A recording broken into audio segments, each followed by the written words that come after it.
नमस्कार। बहुजन संवाद में आपका स्वागत है। बहुजन संवाद में आज हम बात करेंगे कि प्रोफेसर आनंद कुमार जी से। आज का दिन महत्वपूर्ण दिन है क्योंकि हम लोग यहाँ पर तारा में इकट्ठे हैं। तारा में इकट्ठे होकर के जो जेपी आंदोलन के 50 वर्ष हुए हैं उसका लेखा जोखा करने के लिए संपूर्ण क्रांति से जुड़े हुए छात्र संघर्ष वाहिनी के जो वरिष्ठ नेता जो भी सक्रिय हैं वो सब एक साथ हैं। उनकी एक मीटिंग यहाँ पर चल रही है और उसमें एक किताब का भी लोकार्पण होने जा रहा है जो अमरीश जी ने और प्रोफेसर अरुण कुमार त्रिपाठी जी ने मिलकर के उन्होंने प्रकाशित करने का काम किया है। वाणी ने उसे प्रकाशित किया है। तो आज हम प्रोफेसर साहब से समाजवादी आंदोलन के में जेपी का तो एक बहुत बड़ा व्यक्तित्व था ही, लेकिन जब 90 साल हो रहे हैं तो आज हम बात करेंगे कि कौन से ऐसे महत्वपूर्ण व्यक्ति रहे और उनका व्यक्तित्व कैसा रहा और उन्होंने इस देश में समाजवादी आंदोलन को या समता के मूल्यों को, लोकतंत्र के मूल्यों को, धर्मनिरपेक्षता के मूल्यों को आगे बढ़ाने के लिए क्या कुछ किया है, उसके ऊपर हम चर्चा करेंगे।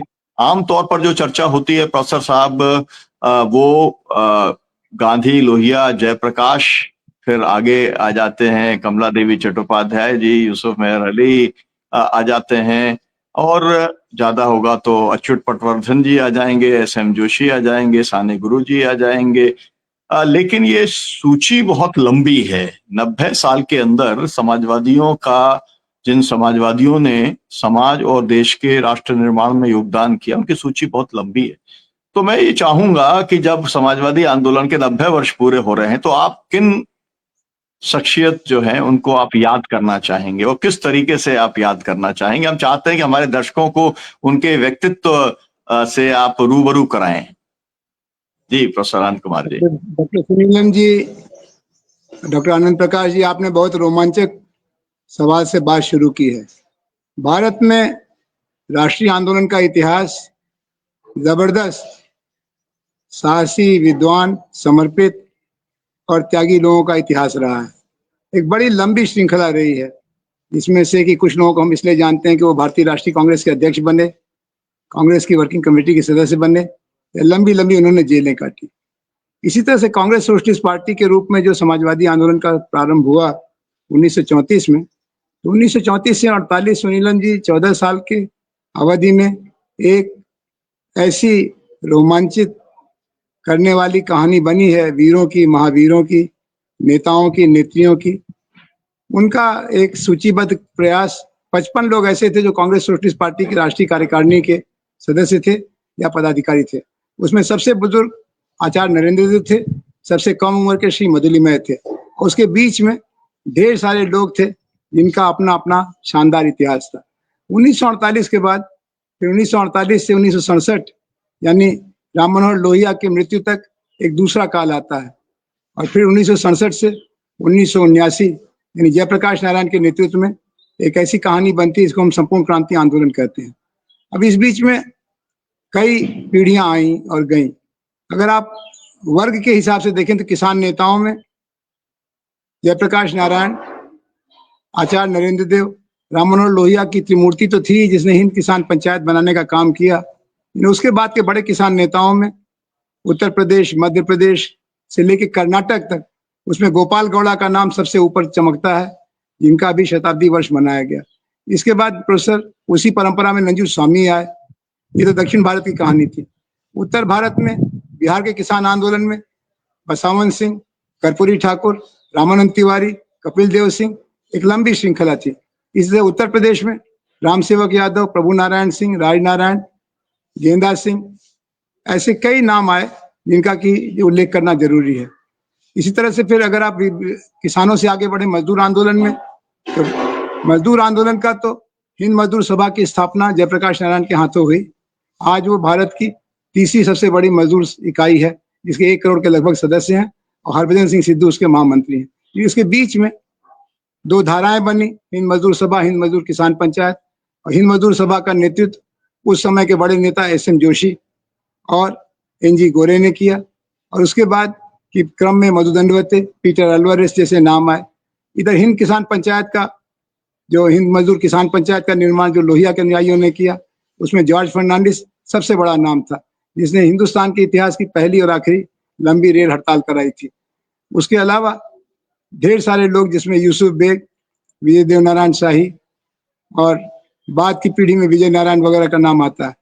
फिर आप चलें महिला आंदोलन में, तो महिलाओं की अगुवाई कमला देवी चट्टोपाध्याय से शुरू हुई। उन्होंने अखिल भारतीय महिला परिषद का गठन किया, ऑल इंडिया विमेंस कॉन्फ्रेंस, और वहां से महिला दक्षता समिति जो प्रमिला दंडवते के नेतृत्व में बनी थी, वहां तक एक लंबी कहानी है, जिसमें महिलाओं में कमला देवी चट्टोपाध्याय, सुचिता कृपलानी, प्रमिला दंडवते, मृणाल गोरे और कमला सिन्हा, ये कई नाम है जिनको कि संसद में जाने का मौका मिला, केंद्रीय मंत्रिमंडल में आने का मौका मिला, और भारतीय राष्ट्रीय आंदोलन के अगली कतार के नेताओं के साथ काम करने का मौका मिला।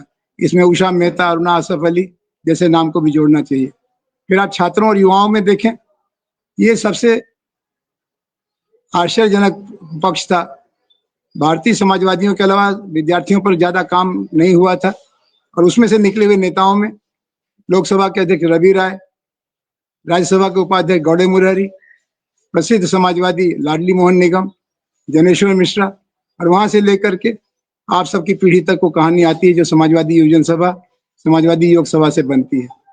तो जैसा आपने कहा कि अगर श्रृंखला बनाएंगे तो 1000 से ज्यादा ऐसे लोग मिलेंगे जिनके एक पांव जेल में, एक पांव रेल में रहता था, और 1948 से 1977 के बीच में जब तक सोशलिस्ट पार्टी रही, इनका अलग अलग पीढ़ी का अलग अलग अपना नेतृत्व था। हम इसी के समानांतर बुद्धिजीवियों में भी देखेंगे कि समाजवादियों की पत्र पत्रिकाएं निकलती थी, और उसमें प्रेम भसीन जनता के संपादक थे। जनता हिंदुस्तान की सबसे पुरानी अंग्रेजी पत्रिका, साप्ताहिक पत्रिका, जो अभी भी मुंबई से डॉक्टर जी पारिक के संपादक में निकलती है। इसके अलावा लोहिया ने मैनकाइंड और जन निकाला, जिसका संपादन उन्होंने रमा मित्रा, ओम प्रकाश दीपक, किशन पटनायक जैसे लोगों को सौंपा था।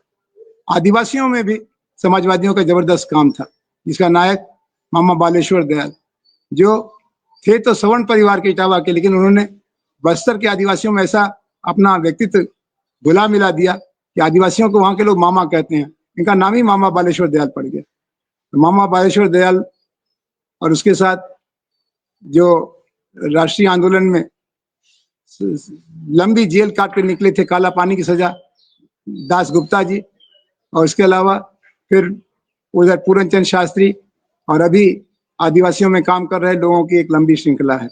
तो किसान, मजदूर, विद्यार्थी, आदिवासी। अब आइए बुद्धिजीवियों के मोर्चे पर। बुद्धिजीवियों में भी समाजवादियों का प्रबल आकर्षण था। आचार्य नरेंद्र के जमाने में जनवाणी एक पत्रिका निकलती थी, नव संस्कृति संघ उन्होंने बनाया, जिसमें आचार्य हजारी प्रसाद द्विवेदी, प्रोफेसर डी.पी. मुखर्जी, विजय देवनारायण शाही से लेकर के धर्मवीर भारती, रघुवीर सहाय, सर्वेश्वर दयाल सक्सेना, प्रयाग शुक्ल, युवा अनंत मूर्ति, स्नेहलता रेड्डी। फिल्मों की दुनिया में भी हमारी एक उपस्थिति थी, जिसमें सबसे बड़ा नाम स्नेहलता रेड्डी का था, जिन्होंने कन्नड़ फिल्म में अपने शानदार अनुभव से एक कीर्तिमान बनाया। इमरजेंसी में उनकी जान गई, और उसके बाद उसी क्रम में बाद की पीढ़ी में बम्बई और अन्य भाषाई क्षेत्रों में फिल्मों में काम करने वालों का एक राष्ट्र सेवा दल के माध्यम से एक मंच बना, एक माध्यम बना।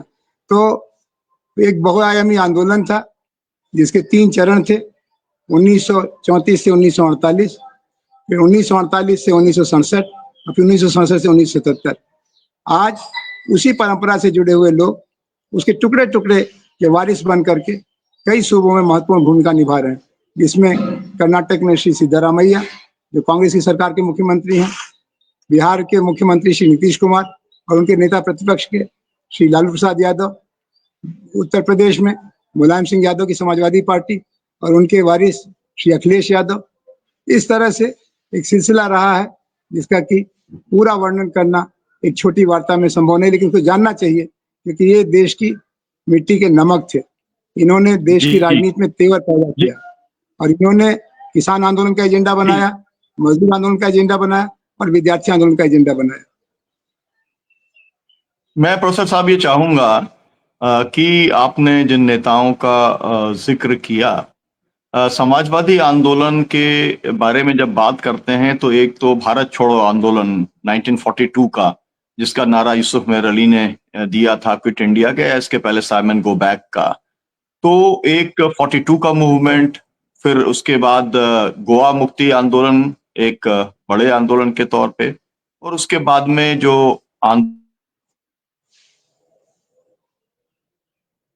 में 60 से लेकर के लोक भाषाओं की प्रतिष्ठा के लिए अंग्रेजी हटाओ आंदोलन, हिमालय बचाओ आंदोलन,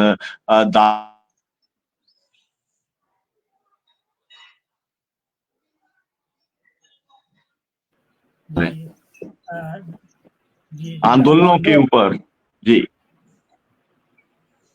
देखिए, आंदोलनों का सिलसिला दो तरह से चला। एक तो राष्ट्रीय आंदोलन का जो रूप था, उसमें समाजवादियों ने भारत छोड़ो आंदोलन के दौरान सबसे शानदार काम किया, क्योंकि पूरे कांग्रेस नेतृत्व को अंग्रेजों ने गिरफ्तार कर लिया था।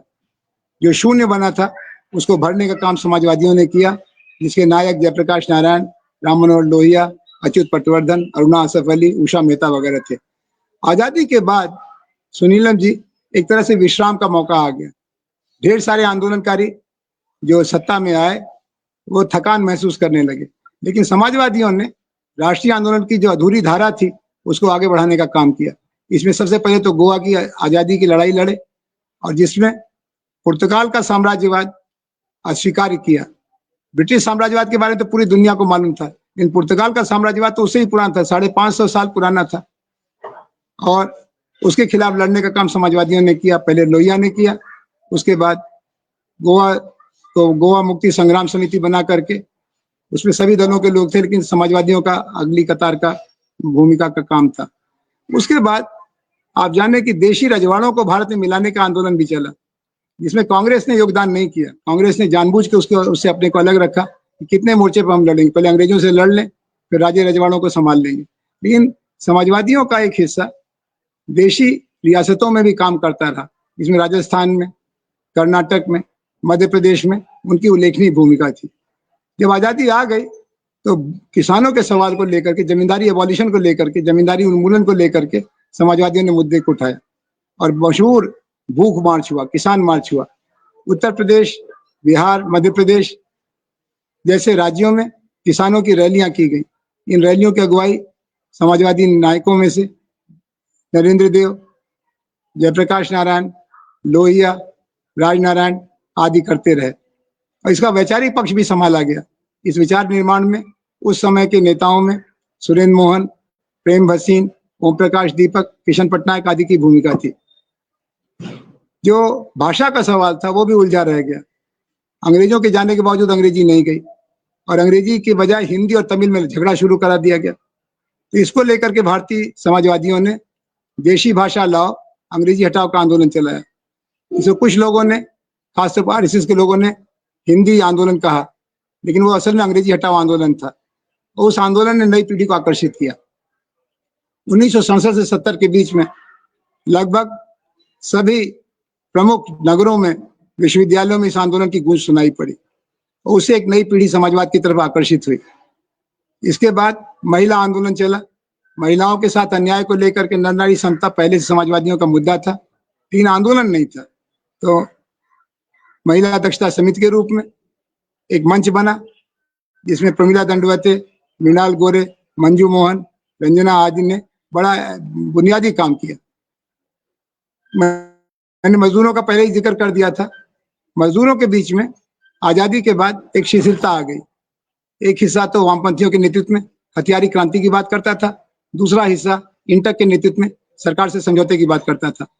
मजदूरों की बात कौन करता, लोकतांत्रिक तरीकों की बात कौन करता? समाजवादियों ने इस काम को किया, और इसमें बंबई के मजदूर आंदोलन से लेकर के छोटी छोटी म्यूनिसिपैलिटियों में सफाई कर्मचारियों के मुद्दों को उठाना, ये समाजवादियों का काम था। भाषा, दाम नीति, जाति नीति और रक्षा नीति, ये 4 मोर्चे थे जहां समाजवादियों ने बुनियादी योगदान किया। भाषा के सवाल पर मैंने बताया आपको। जाति के सवाल पर समाजवादियों ने पंढरपुर में सानी गुरुजी के नेतृत्व में, बनारस में राजनारायण प्रभुनारायण के नेतृत्व में, राजस्थान में सूर्य नारायण चौधरी के नेतृत्व में दलितों को मंदिर और तालाबों के इस्तेमाल की इजाजत के लिए लड़ाई लड़ी गई, और उस लड़ाई का नतीजा ये निकला कि फिर से जाति का सवाल लोगों के ध्यान में आया और अंग्रेजी हटाओ के साथ ही जाति तोड़ो का भी दबाव बनने लगा। ये अलग बात है कि उसके बाद मंडल कमीशन जब आया श्री वीपी सिंह के कार्यकाल में, तो लोग पुरानी बातों को भूल गए। लेकिन इतिहास तो इतिहास रहता है। तो समाजवादियों का जाति के सवाल पर समाज को प्रगतिशील बनाने में अमूल्य योगदान था। नर नारी समता के सवाल पर स्त्री हिंसा के खिलाफ समाजवादियों ने अगुवाई की। देशी भाषाओं को लेकर के कन्नड़, असमीस यानी बीरेन्द्र भट्टाचार्य, यू आर अनंत मूर्ति जैसे साहित्यकारों ने लोहिया के इस सूत्र को बहुत पसंद किया और भाषा का सवाल एक प्रमुख सवाल बन गया। भाषा ने जो औपनिवेशिकता की राजनीति थी, दिमागी गुलामी थी, उसके खिलाफ लोगों का ध्यान आकर्षित किया। इसे मध्यम वर्ग नाराज हुआ, लेकिन समाजवादियों ने इसकी परवाह नहीं की। शिक्षा का सवाल भी उठाया समाजवादियों ने। खुला दाखिला, सस्ती शिक्षा, लोकतंत्र की यही परीक्षा, ये समाजवादियों ने आग्रह किया। हर जगह अनिवार्य सदस्यता वाले छात्र संघ बनाए जाए, हाजिरी की अनिवार्यता खत्म करो, पाठ्यक्रमों को रोजगार उन्मुख बनाओ। ये धीरे धीरे फिर पूरे भारतीय विद्यार्थी आंदोलन का एजेंडा बन गया। क्या कम्युनिस्ट, क्या भारतीय जनसंघ और क्या समाजवादी, सबसे जुड़े विद्यार्थियों ने इन मांगों को राष्ट्रीय सहमति का एक एजेंडा बनाया। तो आप देखें कि समाजवादियों ने आजादी के बाद लोगों को जगाए रखने का काम किया। भोग का युग शुरू हो गया था, जो जहां मौका मिल रहा था सत्ता में जा रहा था, लेकिन समाजवादियों ने सड़क चुनी, जी जनता को चुना, जेल को चुना। जी, मैं प्रोफेसर साहब आपसे थोड़ा सा वापस ले जाना चाहता हूं। जब कांग्रेस सोशलिस्ट पार्टी तो कांग्रेस के भीतर बनी थी, सवाल ये है, बहुत सारे लोग ये पूछते हैं कि कांग्रेस पार्टी तो थी ही, कांग्रेस सोशलिस्ट पार्टी बनाने की क्या जरूरत थी?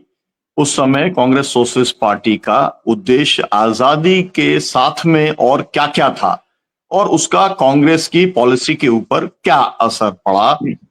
लोग जानते हैं कि उत्तर प्रदेश के अंदर जो भी प्रस्ताव जो है आचार्य जी के नेतृत्व में आता था, तो वहां पे एआईसीसी में आता था और सीएसपी उसे पारित करती थी, उसके बाद ही एआईसीसी जो है उसको लागू कर देती थी।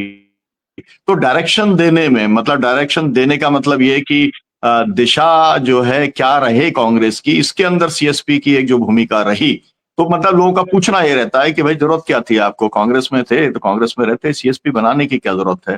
तो ये एक प्रश्न है। और फिर उसके बाद में ये है कि भाई जब कांग्रेस में थे तो फिर कांग्रेस से अलग होने की क्या जरूरत थी?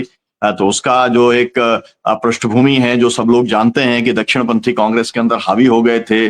वो चाहते थे कि जवाहरलाल नेहरू कमजोर हों, और एक ऐसी उन्होंने परिस्थिति लेके आने का काम किया कि कांग्रेस सोशलिस्ट पार्टी या तो मर्ज करे या फिर वो अलग हो जाए।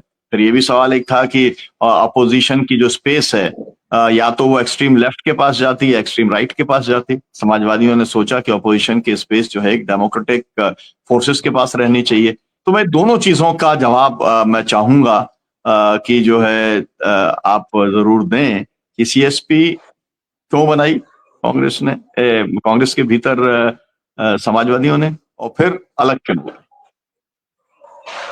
ये बहुत जरूरी सवाल है सुनिरंजन जी।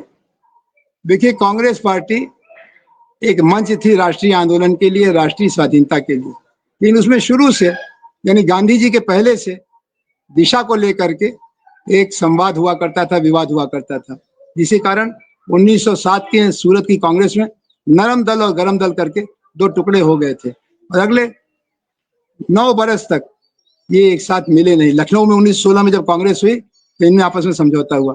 नरम दल का मानना था कि हमें भारत सरकार यानी अंग्रेजी सरकार के साथ संवाद का रिश्ता रख करके उनसे धीरे धीरे रियायत लेनी चाहिए, और वो रियायत के जरिए हम आज़ादी तक पहुंचेंगे। गरम दल का मानना था कि हमको आज़ादी हमारा जन्मसिद्ध अधिकार है और इसमें किसी तरह का विलंब नहीं करना चाहिए। इसकी अगुवाई लाल बाल पाल, लाल यानी लाला लाजपत राय, बाल गंगाधर तिलक और विपिन चंद्र पाल करते थे। लेकिन ये बात इतनी बिगड़ गई कि फिर संभले नहीं संभली, कांग्रेस में 1907 में टूट हो गई। इसी क्रम में आगे जब 1921 का सहयोग आंदोलन वापस लिया गांधी जी ने और उनको 6 साल की जेल हो गई, तो फिर कांग्रेस में टूट हुई। जो लोग चुनाव लड़ना चाहते थे उन्होंने अलग एक स्वराज पार्टी बनाई, जिसमें मोतीलाल नेहरू, सीआर दास, मदन मोहन मालवीय जैसे लोग थे। और जो आंदोलन को जारी रखना चाहते थे उन्होंने गांधी जी के नेतृत्व में आचार्य कृपलानी, राजेंद्र प्रसाद, सरदार पटेल आदि आंदोलन लगे। तो कहा गया ये दो गुट हो गए, नो चेंजर और प्रो चेंजर। इसी क्रम में आगे 1928-29 तक आते आते कांग्रेस के अंदर इस बात पर विवाद हुआ कि हमें आजादी चाहिए तो कैसी चाहिए, हमें स्वायत्तता चाहिए जैसे न्यूजीलैंड का है, ऑस्ट्रेलिया का है, कनाडा का है, जहां पर सर्वोच्च शासक ब्रिटेन की रानी या राजा होगा और हम बाकी संभाले अपना स्थानीय सवालों को हम सुलझाएंगे, या पूर्ण स्वतंत्रता चाहिए। तो कांग्रेस का जो बुजुर्ग नेतृत्व था, गांधी जी समेत, वो अभी डोमिनियन स्टेटस की बात करता था। लेकिन जो नया खून था, नया नेता था, नया नेतृत्व था, नेताजी सुभाष बोस, जवाहरलाल नेहरू, ये पूर्ण स्वराज की बात करते थे। और इसीलिए ऐतिहासिक रावी सम्मेलन में पूर्ण स्वराज का जब 1930-31 में प्रस्ताव पास हुआ तो कहा गया कि एक नया अध्याय शुरू हुआ।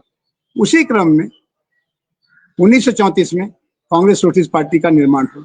कांग्रेस सोशलिस्ट पार्टी का उद्देश्य था कि कांग्रेस के अंदर आर्थिक और सामाजिक समता के सवाल पर जनतंत्र को एक स्पष्ट दिशा देने के लिए हमें लगातार काम करना होगा। और इस काम को करने में उन्होंने विचार गोष्ठियों का सहारा लिया, किसान संगठन बनाया, युवा संगठन बनाया, मजदूर संगठन बनाया और वर्ग संगठनों का निर्माण किया। कांग्रेस में वर्ग संगठनों के निर्माण की प्रक्रिया कांग्रेस सोशलिस्ट पार्टी ने पैदा की। लेकिन कांग्रेस सोशलिस्ट पार्टी गांधी और कांग्रेस के अनुशासन में चलने वालों का दल था और उनका यह मानना था कि देश की आज़ादी के लिए सबको एकताबद्ध रहना चाहिए। आज़ादी हमारा सबसे बड़ा सपना है और उस सपने के बाद ही और सपनों की जगह है। आचार्य नरेंद्र ने ये कहा 1934 में, जब भारतीय कांग्रेस सोशलिस्ट पार्टी की स्थापना हुई, हमें एक साथ दो युगों का कर्तव्य पूरा करना है। एक तरफ हमें स्वतंत्रता की लड़ाई लड़नी है, दूसरी तरफ हमें जनतांत्रिक क्रांति करके समाजवाद को लाने की तैयारी करनी है। ये भारत का ऐसा भाग्य हुआ है कि हम एक साथ इन दोनों कामों को करेंगे। बिना आज़ादी के समाजवाद नहीं होगा, बिना समाजवाद की आज़ादी निरर्थक रहेगी।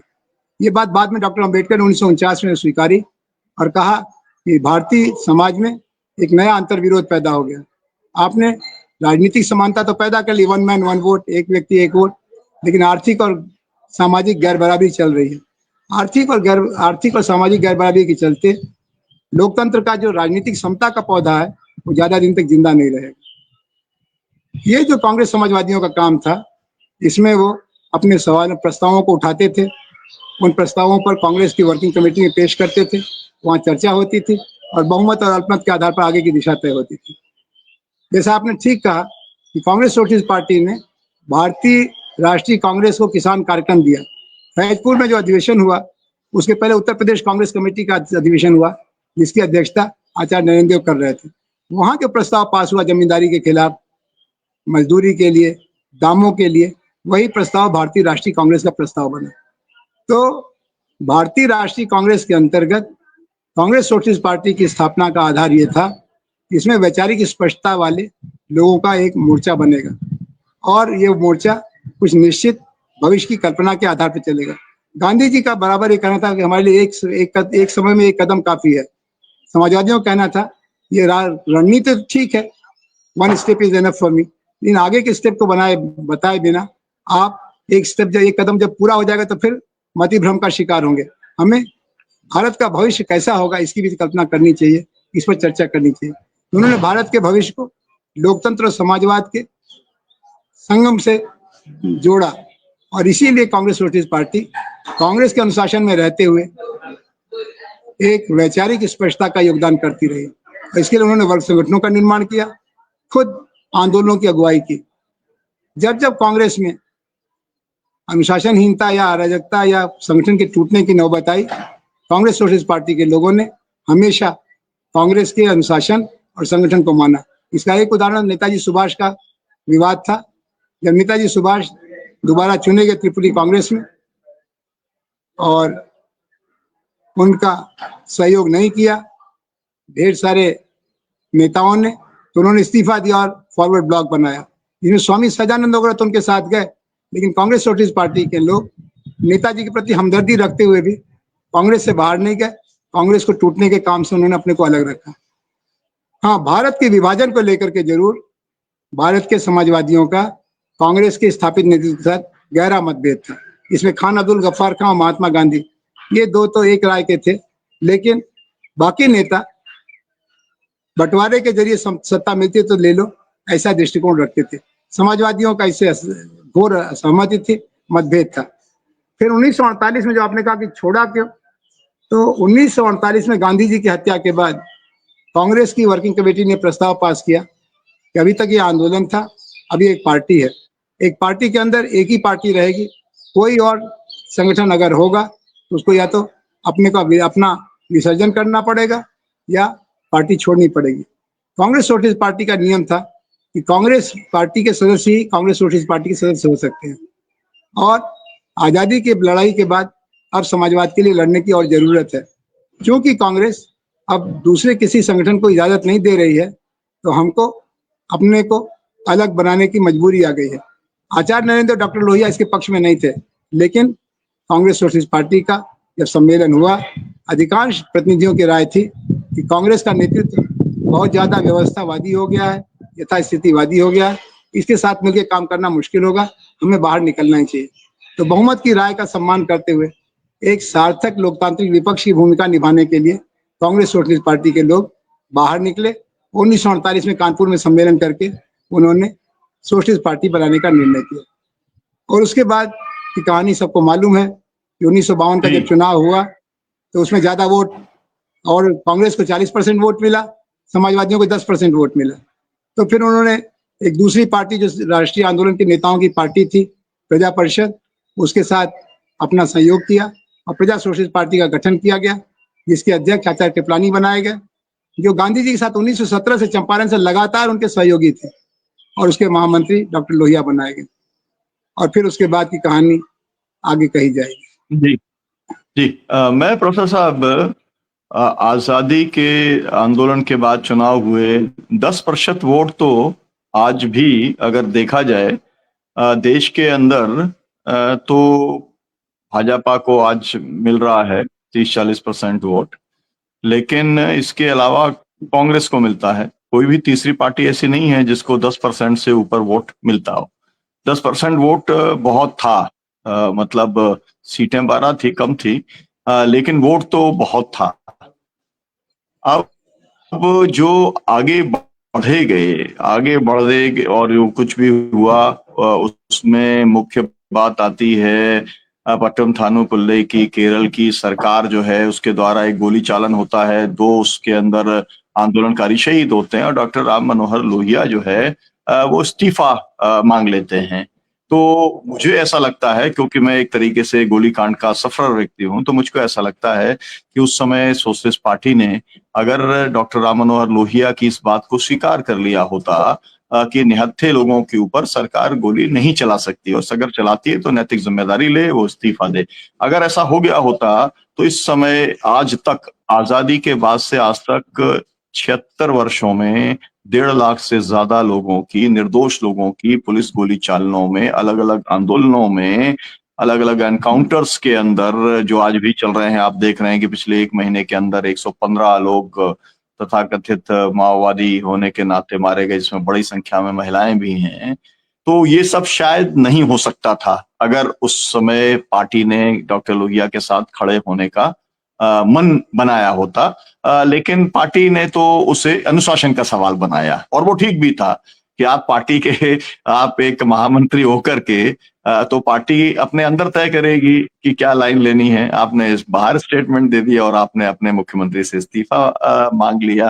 तो ये जो नीति का सवाल था, नीति पर कहाँ पे जाकर के रुकना है और सार्वजनिक तौर पर कितना जो है मर्यादा रखने का काम करना है, ये जो पूरा एक महत्व का बात था। मैं जरूर चाहता हूं कि जब आज समाजवादी आंदोलन के 90 वर्ष हो रहे हैं, जिसके अंदर 50-60 साल तो आपके देखे हुए भी हैं, तो उसके बारे में आप क्या कहेंगे कि नीति के सवाल पर कितना रिजिड एटीट्यूड होना चाहिए और कितना समझौता होना चाहिए, कितना अनुशासन होना चाहिए, कितना संगठन की सर्वोच्चता को स्वीकार किया जाना चाहिए? मैं आपके अनुभव के आधार पर मैं केवल चाहता हूं कि आप इसके ऊपर अपना टिप्पणी करें।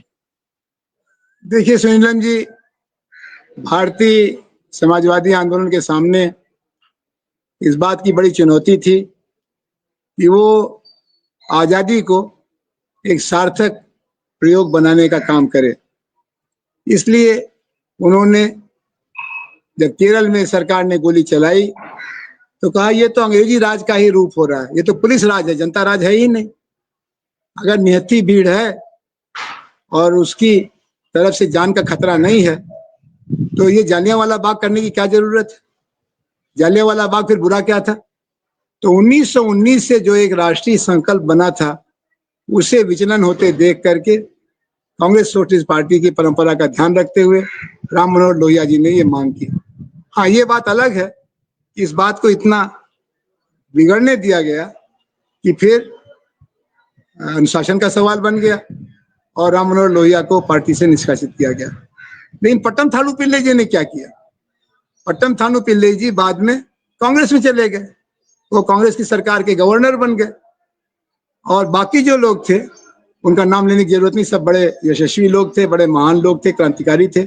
लेकिन जो लोग लोहिया की इस पहल से नाराज थे उनको उसका एक रचनात्मक समाधान निकालना चाहिए था। आपने अपने एक 15 बरस 16 बरस के साथी को एकदम बेमुरवत निकाल दिया। मांग क्या थी? मांग तो यही थी ना कि आप निहत्थी भीड़ पर गोली मत चलाओ, आप अपने को अपने कर्म से विदेशी शासन और स्वदेशी शासन में कोई फर्क तो होना चाहिए। लोकतांत्रिक शासन और परदेशी शासन में कुछ फर्क तो होना चाहिए। लोहिया उसी फर्क को बनाने की कोशिश कर रहे थे। और जैसा आपने कहा कि अगर उस दिन गोली चलाने पर सरकार गिर गई होती तो नेताओं को पता चलता कि लाठी गोली की सरकार नहीं चलेगी। अगर जनता से मतभेद आपका हुआ है तो आप संवाद करो, आप समझौते करो, आप मतभेद का निराकरण करो। अगर मांगे पूरी करने लायक नहीं है तो वो भी बता दो। लेकिन गोली इसमें बीच में कहां से आ गई? गोली तो औपनिवेशिक और सामंती शासन का अवशेष थी। लेकिन उस बात को अभी छोड़ देते हैं। इससे ज्यादा बड़ी बात समाजवादियों ने जो करने की कोशिश की और उसको नहीं करने दिया गया वो ये था कि जब कांग्रेस पार्टी से कांग्रेस सोशलिस्ट निकले तो उस समय जो लोग कांग्रेस के टिकट पर विधानसभा के सदस्य थे उत्तर प्रदेश में, उन्होंने आचार्य नरेंद्र के नेतृत्व में कहा कि नैतिकता का तकाजा ये है कि अब हमारी जो पार्टी है बदल गई तो हम जनता से नया आदेश लें। वो लोग अपने विधायक पद से इस्तीफा दे करके चुनाव के मैदान में उतरे और उस समय के शासक समूह ने पूरी कोशिश की, नंगी कोशिश की कि आचार्य नरेंद्र और बाकी लोग न जीते। क्या कहा? आचार्य नरेंद्र जैसे यशस्वी, विद्वान, समर्पित राष्ट्रीय नेता के बारे में कहा गया ये तो नास्तिक है, इसको वोट नहीं दो। उनके खिलाफ लड़ा किसको गया? एक गेरुआधारी को, बाबा राघव दास को, जिन्होंने घूम घूम करके तुलसी का पत्ता और गंगा जल बांटा और कहा हिंदू धर्म खतरे में है। और पूछो इस नरेंद्र देव से कि भगवान को मानता है कि नहीं मानता है। नरेंद्र जी से पूछा भी गया तो उन्होंने कहा कि मैं मार्क्सवादी हूँ, मैं विज्ञान सम्मत तथ्यों को ही मानता हूँ, क्योंकि ईश्वर के होने का कोई प्रमाण अभी तक नहीं मिला है इसलिए मैं ईश्वर को नहीं मानता। इसका ये मतलब नहीं कि मैं जो ईश्वर को मानते हैं उनको गंदा मानता हूं, उनको हीन मानता हूं, उनको हे मानता हूं। आचार्य जी को हरा दिया। आप देखें कि गलत मोड़ तो दो हुए ना। एक गोली चलाने को लेकर के समाजवादियों में दुविधा हो गई, कह रहे अपनी तो सरकार एक बनी है लूली लंगड़ी, इसको भी तुम हटाना चाहते हो। और दूसरा आचार्य नरेंद्र को न जीतने देना है जिससे किसी की हिम्मत न पड़े कि वो कांग्रेस पर उंगली उठा सके। और आज बढ़ते बढ़ते बात इतनी बिगड़ गई कि उन्होंने तो एक ही लड़ा, इन्होंने अनेक लड़ा दिए। और अब सांप्रदायिकता और चुनाव में जीत चोली दामन का रिश्ता बन गया है। जहां तक और सवाल थे, राम मनोहर लोहिया और मजलिस ने मिलकर के वाणी की स्वतंत्रता और कर्म के अनुशासन की बात किया, अनुशासनहीनता की बात नहीं की। कहा कि लोकतांत्रिक पार्टी और तानाशाही पार्टी में फर्क ये होना चाहिए। देखिए उस समय मामला बगल में एक बड़ा प्रयोग हो रहा था सोवियत संघ में, वो ऐतिहासिक प्रयोग था, उससे बड़ी आशाएं थी। लेकिन जिस तरह से वहां पर जबान पर पाबंदी लगा दी गई उससे समाजवादियों को लगा कि ये रास्ता तो तानाशाही की तरफ ले जाएगा। उसके पहले हिटलर और मुसोलिनी हो ही चुके थे फासिस्ट लोग द्वितीय विश्व युद्ध के दौरान जर्मनी और इटली में। तो इन्होंने लोकतांत्रिक मर्यादाओं की स्थापना का प्रयास किया और उस प्रयोग में काफी क्षति हुई।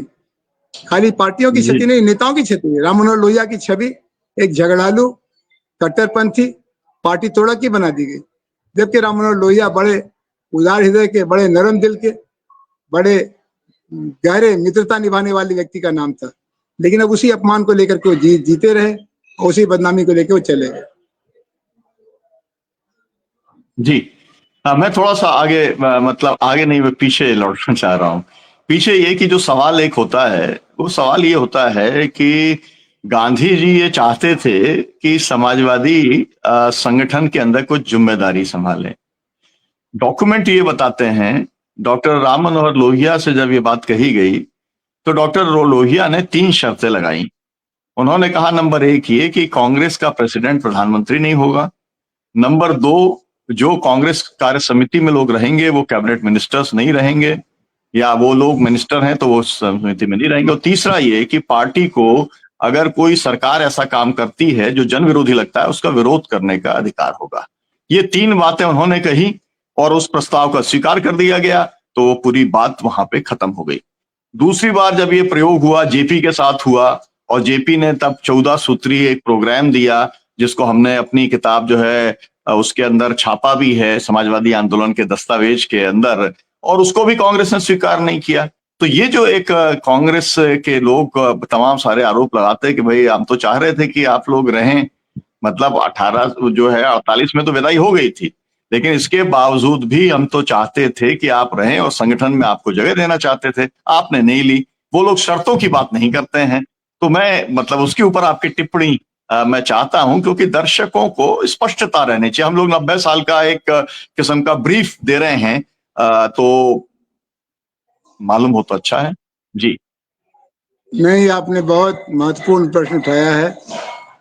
देखिए, कांग्रेस के अंदर समाजवादियों ने रचनात्मक भूमिका निभाने में किसी से कोई कसर नहीं छोड़ी थी। जब पहली बार जवाहरलाल जी नेहरू कांग्रेस के अध्यक्ष बने तो विदेश नीति बनाने का, विदेश मंत्रालय बनाने का, विदेशों से संपर्क बनाने का काम उन्होंने राम मनोहर लोहिया को दिया, जिसको उन्होंने बड़े शानदार तरीके से पूरा किया।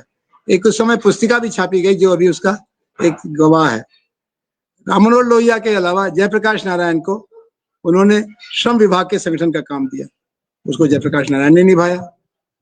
इसके बाद जो अगली कार्य समिति बनी उसमें अच्युत पटवर्धन और जयप्रकाश नारायण सदस्य थे, राम मनोहर लोहिया सदस्य थे। किसी भी बैठक में कोई अराजकता की, गैर जिम्मेदारी की भूमिका इनकी नहीं थी, बल्कि भारत छोड़ो आंदोलन के प्रस्ताव के बनाने में आचार्य नरेंद्र देव 3 महीने के लिए सेवाग्राम अस्पताल में बुलाए गए गांधी जी द्वारा। रोज बात होती थी, धीरे धीरे उसमें से एक आंदोलन का आकार बना। आचार्य जी के बारे में तो गांधी जी खुद इतने प्रभावित थे कि 1946 में जब कांग्रेस के अध्यक्ष की तलाश होने लगी, मौलाना आजाद 6-7 से अध्यक्ष थे और उस समय भारत छोड़ो आंदोलन चला था, तो गांधी जी ने खुद आचार्य नरेंद्र देव का नाम अध्यक्ष पद के लिए लिखा। उनका मौन का दिन था, उस नाम को पटरी पर लिखा और उस पट्टी पर लिखे नाम से इतने चौंके बाकी बड़े कांग्रेसी नेता कि उन्होंने गोलबंदी करके कहा कि नहीं, और किसी को बना दीजिएगा, नरेंद्र देव को मत बनाइएगा। तो एक शंका का भाव था। जहां तक जिम्मेदारी की बात है तो समाजवादियों ने संविधान सभा का पहले जब निर्माण हुआ तो उसमें न जाने का निश्चय किया, क्योंकि कांग्रेस का 1931 से प्रस्ताव था कि वयस्क मताधिकार के आधार पर एक स्पष्ट खुली संविधान सभा बनेगी। वो नहीं बनी थी, 15% लोगों के वोट के आधार पर बनी थी। उनको नहीं मालूम था समाजवादियों को कि नेतृत्व ने थकान के कारण या जिस भी कारण से समझौते का फैसला कर लिया है। इस आधार पर वो संविधान सभा में नहीं गए। लेकिन जब संविधान सभा शुरू हो गई और मुस्लिम लीग ने बायकॉट कर दिया, पाकिस्तान बन गया, तो समाजवादियों ने पुनर्विचार किया। जवाहरलाल जी को जयप्रकाश नारायण जी ने चिट्ठी लिखी, उसमें 7 समाजवादियों का नाम दिया, नरेंद्र देव, लोहिया, अरुणा असफ अली, जयप्रकाश नारायण नहीं, अच्युत पटवर्धन आदि। लेकिन वो उनको उस पर कोई ध्यान नहीं दिया गया। इसके बाद जब सरकार बनी तो एक रचनात्मक विपक्षी भूमिका ये निभाने के लिए आगे बढ़े। इन्होंने नेपाल की राणाशाही को खत्म करने के लिए एक प्रदर्शन किया। ये पहला प्रदर्शन था, आजादी के बाद का पहला प्रदर्शन था किसी भी सवाल पर दिल्ली में। उस पर आंसू गैस चली, मुश्किल से 60-70 लोग थे, उस पर आंसू गैस चली। उनको 3 महीने की सजा कर दी गई और सरदार पटेल ने कहा कि ये पहला मौका है, विदेशी सरकारों को ये पता लगना चाहिए कि हम किसी भी तरह की कानून व्यवस्था की कमजोरी नहीं आने देंगे। तो अपने ही लोगों पर आपने ये दवा इस्तेमाल किया। जो आपने जयप्रकाश जी का नाम लिया, जयप्रकाश जी का चरित्र हनन किया। पहले बुलाया बात करने के लिए, कहा कि बात को थोड़ा ठोस करो, तो कुछ मुद्दे बताओ। जब 14 पॉइंट को लिख के दे दिया गया तो कहा अरे ये तो तुमने कुछ गलत समझ लिया, सरकार में हिस्सेदारी की बात तो हम लोग कर नहीं रहे थे, हम लोग तो सहयोग की बात कर रहे थे। लेकिन उसके बावजूद समाजवादियों का एक बड़ा हिस्सा श्री अशोक मेहता जैसे सिद्धांतकार के नेतृत्व में 1959 में कांग्रेस में गया। उन्होंने कंपल्शन ऑफ बैकवर्ड इकोनॉमी की बात की। फिर अशोक मेहता के साथ क्या बर्ताव किया गया? उनको पहले योजना आयोग का उपाध्यक्ष बनाया गया, उनके साथ एनडी तिवारी जी आए थे, उनको यूथ कांग्रेस का अध्यक्ष बनाया गया, फिर मंत्री बनाया गया, फिर किनारे कर दिया गया। कांग्रेस सोशलिस्ट पार्टी से जुड़े हुए समाजवादियों का उत्तर प्रदेश और बिहार के संगठन पर नेतृत्व था।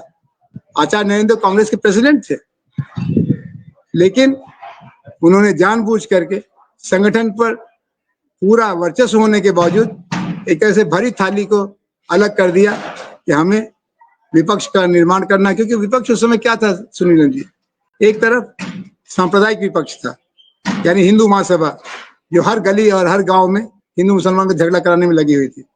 दूसरी तरफ कम्युनिस्ट पार्टी में भी रणदीवे लाइन आ गई थी, जहां सशस्त्र संघर्ष की बात की गई। तेलंगाना तेभागा में कोशिश भी कई सशस्त्र क्रांति की। तीसरा, कश्मीर में पाकिस्तान की सेना चली आई रजाकारों के देश में और श्रीनगर तक सेना पहुंच गई। तो ये जो माहौल था, इसमें लोकतंत्र खुद एक खतरनाक प्रयोग था और इसमें समाजवादियों ने रचनात्मक विपक्ष की भूमिका अदा की। और उसके लिए संविधान निर्माता, राष्ट्र निर्माता, राजनीति शास्त्री उस महत्व को मानते हैं। लेकिन हाँ, ये जरूर कहा जाता है कि समाजवादियों में गैर जिम्मेदाराना रुख था, जिन्होंने कोई जिम्मा नहीं लिया। जिम्मा लिया जब से जिम्मा आपने लिया, जब आपको कांग्रेस का प्रेसिडेंट बनाने का गांधी जी का प्रस्ताव था, तो आपने नरेंद्र को क्यों नहीं लिया? जब अशोक मेहता पार्टी में चले आए कई हजार कार्यकर्ताओं को लेकर के, तो आपने 2-4-10 टिकट देने के अलावा और क्या किया? क्या इस्तेमाल किया इनका?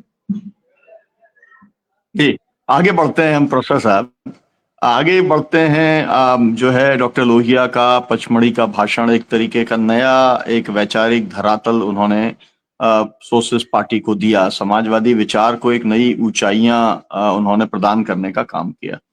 सप्त क्रांति का विचार भी दिया, जो है पिछड़ा पावे 100 में 60 का भी विचार दिया, तमाम सारी बातें हुई। लेकिन ये सब करते हुए उस समय तक कांग्रेस पार्टी का जो अनुभव आ गया था, इस देश में कहीं डूबते ही नहीं है, सब तरफ उनकी सत्ता थी। तो एक गैर कांग्रेसवाद की रणनीति डॉक्टर लोहिया ने दी, उसको लेकर के बहुत सारे सवाल खड़े किए जाते हैं। जबकि वो नीति सफल रही, 9 राज्यों के अंदर सरकार भी बनी। तो उस समय की गैर कांग्रेसवाद का जो रणनीति थी वो कितनी आवश्यक थी? उस समय की जो पूरी देश की परिस्थिति थी उसके अंदर इसके अलावा कोई दूसरा एक तरीका नहीं था आगे बढ़ने का। अगर फाइनली तो तानाशाही में बदली ही कांग्रेस इंदिरा गांधी की, लेकिन उस दिशा के अंदर जा रही थी जिसमें भ्रष्टाचार भी था, जिसमें अत्याचार भी था, जिसमें महंगाई, बहुत सारे सवाल उसके थे जो 74 के अंदर उठ करके फिर सामने आए, छात्र आंदोलन के सामने आए। तो इसमें गैर कांग्रेसवाद की जो नीति है, इसको लेकर के आप क्या कहेंगे? देखिए, उस समय दुनिया में लोकतंत्र का प्रयोग विफल हो रहा था। लोकतांत्रिक सरकारें जब विफल होती थी तो वहां सैनिक तानाशाही आ जाती थी या वन पार्टी रूल हो जाता था, जैसे कीनिया में हुआ, इंडोनेशिया में हुआ, पाकिस्तान में हुआ, नेपाल में हुआ। राममनोहर लोहिया जी ने 1962 में चीनी हमले के बाद देश भर में एक उदासीनता का, एक नाराजगी का और एक अपमान का भाव था। आसाम के सरहद तक चीनी सेनाएं आ गई थी, पूरा उत्तर पूर्वी से भारत कटने की कगार पर था।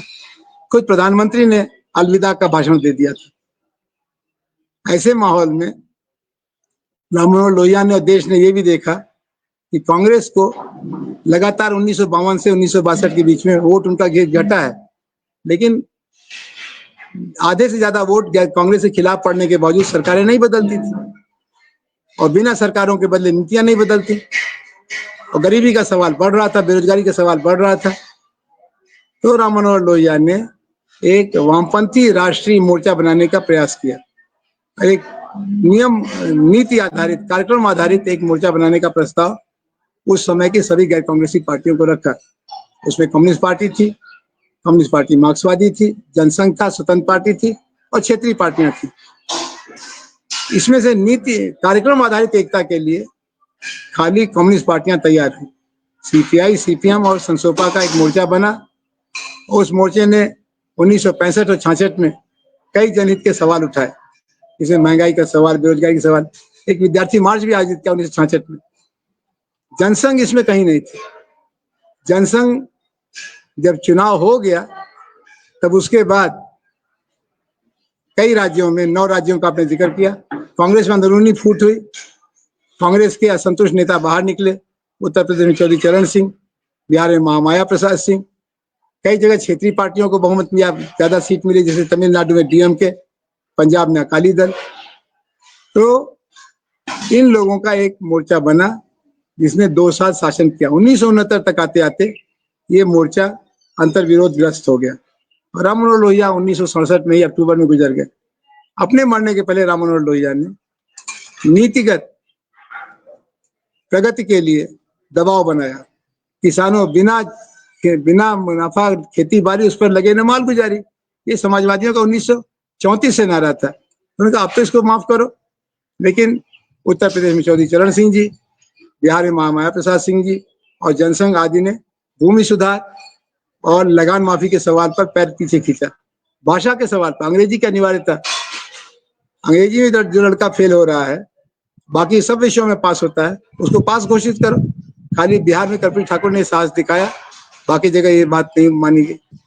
तो राम मनोहर लोहिया का गैर कांग्रेसवाद का जो प्रयोग था वो जड़ता की राजनीति, यथास्थितिवाद की राजनीति को तोड़ने के लिए था।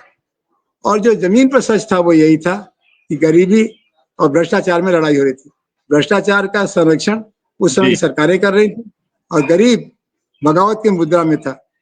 तो लोकतांत्रिक समाधान यही था कि गैर कांग्रेसी वोटों का बंटवारा रोका जाए और चुनाव में समझौता किया जाए। समझौता कैसा? कुछ कार्यक्रमों के आधार पर कि सरकार बनेगी तो हम अगले 5 साल में क्या करेंगे। उसका एक 11 सूत्री प्रोग्राम भी दिया। इसमें खेती के लिए पानी, किसान के लिए दाम, मजदूरों के लिए रोजगार, नौजवानों के लिए शिक्षा, उद्योगपतियों के लिए व्यवसाय के अवसर, ये अवसर, औरतों के लिए शौचालय और बिना धुएं का चूल्हा, ये सब कार्यक्रम दिए गए। और इसी कार्यक्रम के आधार पर गैर कांग्रेसवाद की रणनीति चली। लेकिन आज प्रचार ये किया जाता है कि जनसंघ और आरएसएस की जन्म का कारण राम मनोहर लोहिया थे। राम मनोहर लोहिया के समय में ही जनसंघ ने जितने सामंती परिवार थे उन सबको अपने साथ जोड़ने की कोशिश की। जितने यथास्थितिवादी ताकतें थी उनके साथ अपने को जोड़ने की कोशिश की। उनका और लोहिया का रिश्ता सरकारों के बनने के बाद भी कभी सहज नहीं रह पाया। लेकिन अब शोर का क्या करिएगा, शोर तो ये मचाए, चोर मचाए शोर। जी जी जी जी। प्रोफेसर साहब, मैं आगे बढ़ता हूँ। आगे किया आपने, क्योंकि महंगाई का आपने जिक्र किया, भ्रष्टाचार का जिक्र किया, तो फिर एक स्थिति ऐसी आई कि गुजरात के छात्रों ने मोरबी इंजीनियरिंग कॉलेज के अंदर जब मेस के चार्जेस बढ़ गए तो उसको लेकर के एक आंदोलन शुरू किया। वो आंदोलन आगे बढ़ा और इतना आगे बढ़ गया गुजरात का नवनिर्माण आंदोलन कि उसके अंदर 156 छात्र शहीद हुए।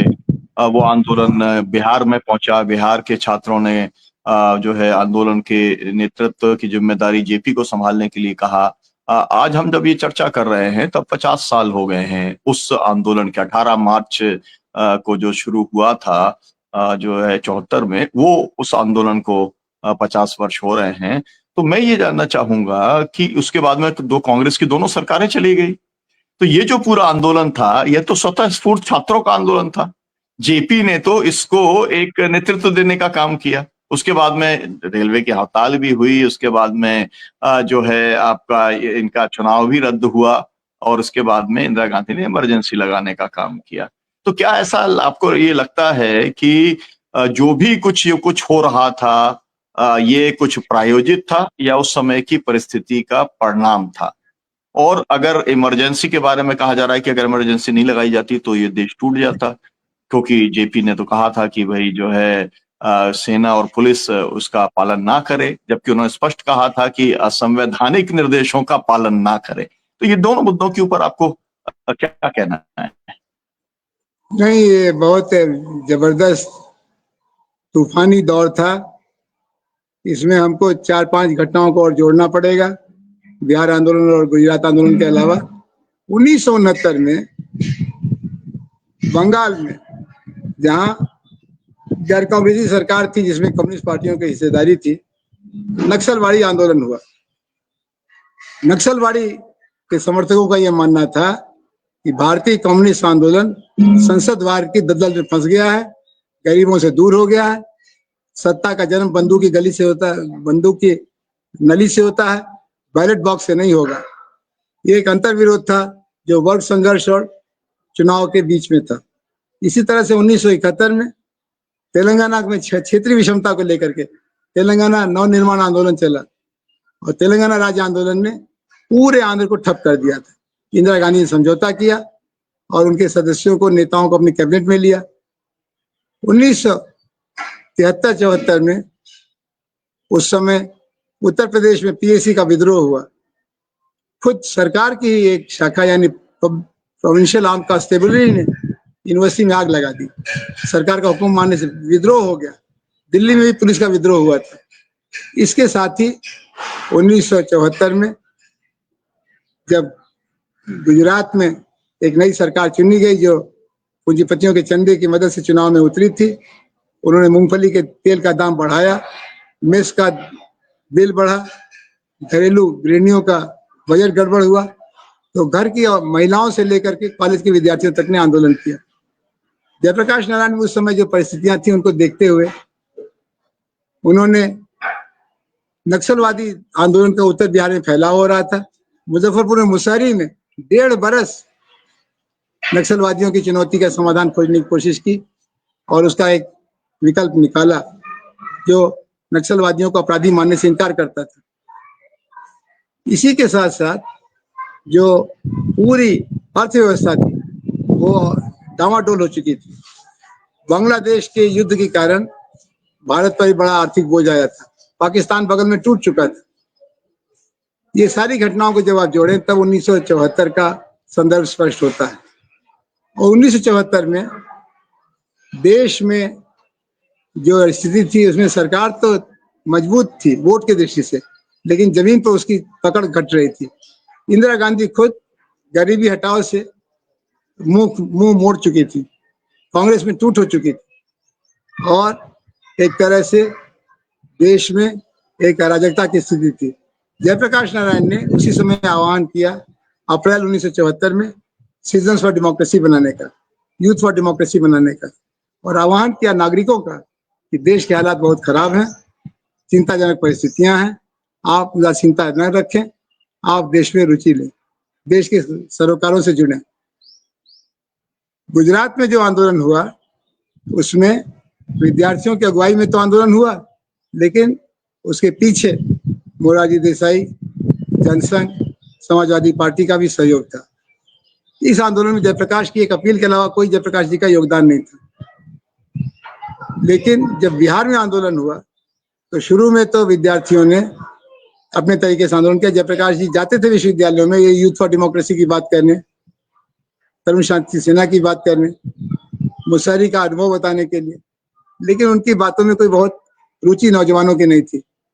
लेकिन जब गोली चल गई, कर्फ्यू लग गया, 12 जिलों में बिहार के कर्फ्यू लग गया, शूट एट साइट का ऑर्डर हो गया, तो छात्र नेताओं ने जयप्रकाश जी से निवेदन किया कि आप मार्गदर्शन करें। आप खुद ही कहते थे कि विद्यार्थियों को रुचि लेनी चाहिए, हम लोगों से कुछ भूल हुई होगी लेकिन हमारी दिलचस्पी देश को बचाने में है, लोकतंत्र को बनाने में है। तो जयप्रकाश जी ने उनको कुछ शर्तें रखी।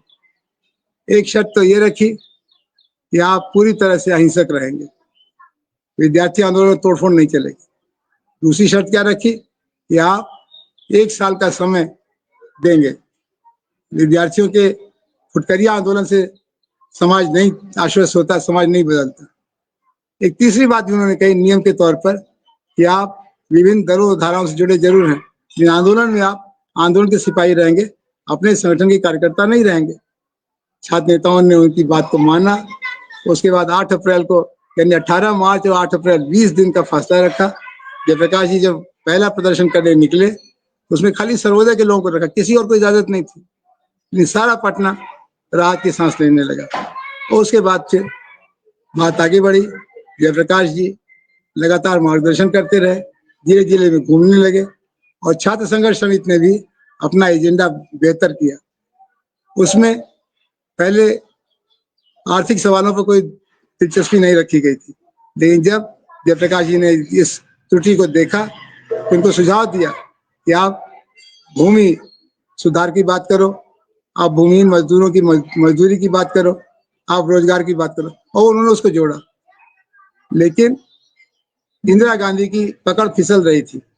इंदिरा गांधी उस समय अपना जादू खो रही थी। सरकार भी बने कई साल हो गए थे, 1971, 1974, 75, 3 साल में कोई बहुत बड़ा काम नहीं हुआ। न गरीबी हटाओ के मोर्चे पर हुआ, न बेरोजगारी और शिक्षा के मोर्चे पर हुआ। तो 4 सूत्र ऐसे निकले जिसने सबको उनके खिलाफ लामबंद कर दिया। पहला सवाल था महंगाई का, जिसमें साफ गठजोड़ था सरकार का और व्यापारियों का। वो चंदा देते थे, वो दाम बढ़ाने की इजाजत देते थे। फिर दूसरा सवाल था बेरोजगारी का। चारों तरफ गरीबी हटाओ का नारा तो था, लेकिन रोजगार निर्माण की कोई रणनीति नहीं थी। तीसरा सवाल था भ्रष्टाचार का। सरकार भ्रष्टाचार का पर्यायवाची बन गई थी, कोई काम बिना भ्रष्टाचार के होता नहीं था। और चौथा सवाल था शिक्षा का। शिक्षा बिल्कुल दिशाहीन हो गई, डिग्रियां बेकार थी, लोग डिग्रियां फाड़ते थे और कहते डिग्री नहीं रोजगार दो, और प्रतिभा पलायन हो रहा था। तो जयप्रकाश जी ने एक दिशाहीन युवा शक्ति को मार्गदर्शन दिया। ये जरूर है कि अपने राजनीतिक कारणों से उस समय कांग्रेस पार्टी का एक बड़ा हिस्सा और भारतीय कम्युनिस्ट पार्टी जयप्रकाश जी के विरोध में थी। लेकिन जयप्रकाश जी न इंदिरा विरोधी थे न कांग्रेस विरोधी थे, क्योंकि कांग्रेस के अंदर भी जयप्रकाश जी का एक बड़ा समर्थक पक्ष था, जिसके नेता चंद्रशेखर, रामधन, कृष्णकांत, मोहन धारिया, लक्ष्मीकांत आदि थे। और वो बराबर संवाद की कोशिश कर रहे थे। जयप्रकाश जी का संवाद से भी कोई एतराज नहीं था। लेकिन जब इंदिरा गांधी जी की अपनी स्थिति डावाडोल हो गई, उनकी सदस्यता रद्द हो गई, उनकी सीट खारिज हो गई, उनका चुनाव अवैध घोषित हो गया, तब बजाय किसी विश्वास पात्र को, जगजीवन राम थे, स्वर्ण सिंह थे, चौहान थे, किसी को काम चलाओ प्रधानमंत्री बनाने का और अपना मुकदमा जीतने या नया चुनाव कराने के, उन्होंने इमरजेंसी लागू की। इसका पूरा विवरण उनके सलाहकार सिद्धार्थ शंकर रे ने जस्टिस शाह कमीशन के सामने अपनी गवाही में दिया है कि क्या इंदिरा जी ने पूछा, क्या इंदिरा जी को बताया गया और कैसे इंदिरा जी ने इमरजेंसी लागू की। उसके बाद आप जानते हैं कि 19 महीने काली रात थी। इंदिरा जी ने पहले जयप्रकाश नारायण पर CIA का एजेंट होने का आरोप लगाया। इधर अमेरिका की मदद 2 गुना, 3 गुना, 4 गुना बढ़ गई। अमेरिकी सरकार पूरी तरह से इंदिरा गांधी के साथ खड़ी हो गई। तब CIA की बात खत्म हो गई तो कहा सेना को भड़काते थे। जयप्रकाश नारायण ने जो कहा उसका जस्टिस छागला, जो न्यायमूर्ति थे, बंबई हाईकोर्ट के उच्च न्यायाधीश थे, नेहरू की सरकार और इंदिरा की सरकार के मंत्री रह चुके थे, उन्होंने कहा कि इससे बड़ा गलत चार्ज तो हो ही नहीं सकता। जयप्रकाश नारायण ने सिर्फ ये कहा था कि गलत आदेशों को मत मानना। और क्यों कहा था?